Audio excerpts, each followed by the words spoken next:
If you've been struggling to learn a new language for several years, you've been memorizing words and phrases, and yet when the moment comes, you're stuck, you lack confidence, or if you are somebody who has just decided to learn a new language because you need it for your work or because you moved to a new place, or if this year is the year when you decided to learn a new language but you do not know which language would be hard for you, which will be easier, this video. Hello everyone and welcome back. I am Aruj. I am a polyglot myself, which means I can speak several languages. I speak Urdu, English, Punjabi, Hindi. I'm also fluent at Italian. I know basic French. I can read and understand Spanish very well, although I do not. If you are thinking about learning a new language just for fun, just for your brain exercise, and you do not know which language you would like to learn, and you're thinking about what's the easiest language or which language is really hard, there are no easy or hard languages. It depends on a few factors. Primarily, what languages you already speak. For example, for somebody like me who learned Italian very well, learning French was comparatively easy. So if you're learning a language from the group of languages that you already speak, those will be easier for you. For somebody who speaks Urdu, learning Persian or Arabic is comparatively easy than for a French person to learn Arabic. Another factor is your age. The younger you are, the easier it is to learn a new language. Does that mean if you're older, you should not try to learn a new language? No, because learning a language is such an amazing exercise for your brain muscles to keep them active, so don't be discouraged. Third and most important factor that makes the language easier or harder to learn is your context.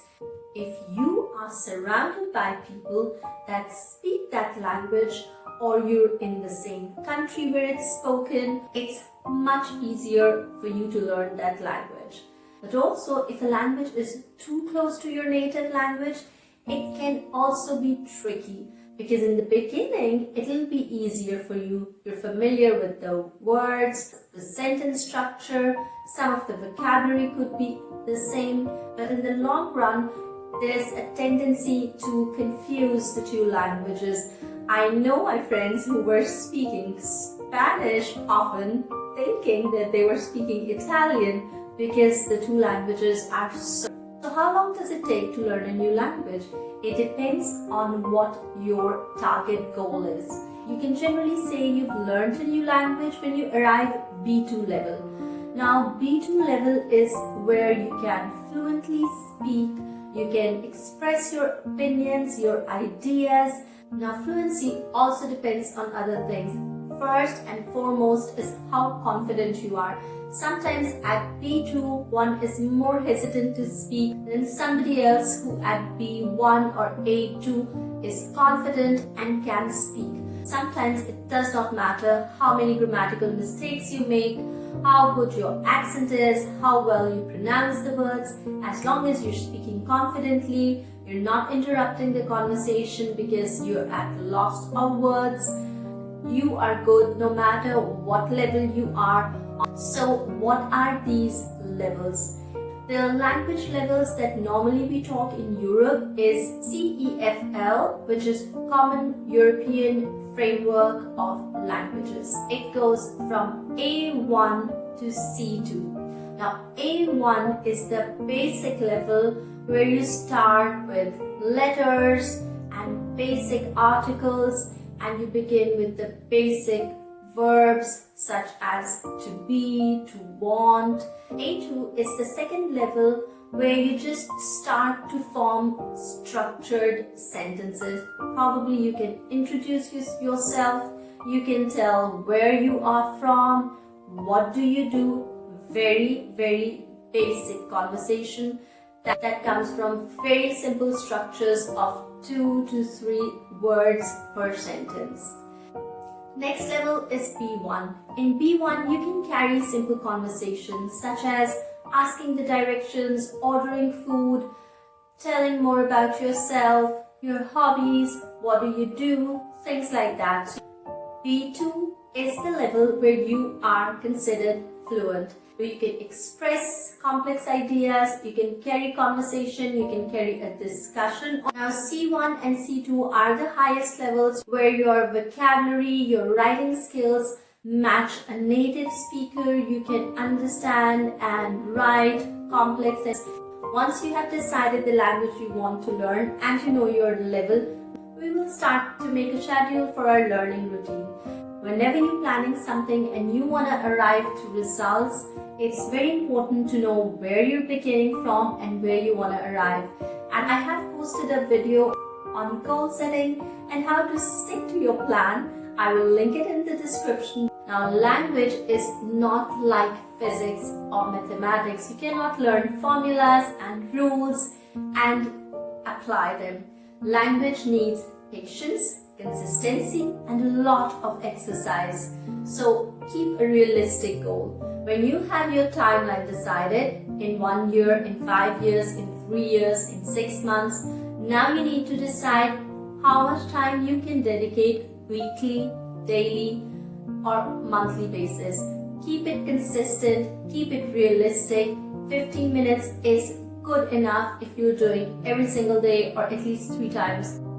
When you're making your learning plan, it's very important from the day one to incorporate all 4 areas of language learning in your everyday activity. Listening, reading, speaking, writing. Start with all 4 together. Now let's see how you can incorporate all these 4 areas into your learning plan. Beginning with reading. Now that's the easiest part. You can look at blogs that you enjoy, subscribe to a few newsletters, download some ebooks. There are various free classic English literature books that you can find on Kindle or on Google Books. Another good exercise that incorporates listening and reading at the same time is watching films or shows with subtitles. For listening exercises, listen to a lot of music. Something that helped me as a teenager when I was learning English is listening to music and trying to write the lyrics. For writing part, like I said, writing the lyrics of your favorite songs or listening to stories, reading the stories and then rewriting those in your own words could be a good exercise. Another way to practice your writing, which will also help you remember what you have learned, is making sentences of your own with the new words that you have learned every single day. Using 5 new words in sentences of your own. Or you can take 1 word and write 5 sentences with that 1 word. Now last and the most important part is speaking. It's also the toughest one. If you are not living in a country where that language is spoken or you do not have people around you who speak that language, speaking could be a little tricky. One thing is do something like I'm doing now. Listen to a story, read a book, and then say it out aloud. You can record yourself, you can say it in front of the mirror. Just talk, even if it's just repeating all the words that you are learning under the shower, while you're walking. Speaking is a listening exercise at the same time. So you are listening to yourself and boosting your confidence. One thing that you can do right now to help yourself and all other people who are watching this video is write down in the comments box if you are looking for a partner to speak a certain language. So write down the language that you're learning, what level you are, and if you would like to find a partner who you can practice with. Another thing that really helps is learning the basics. The research says we use generally somewhere between 500 to 1000 words on everyday basis.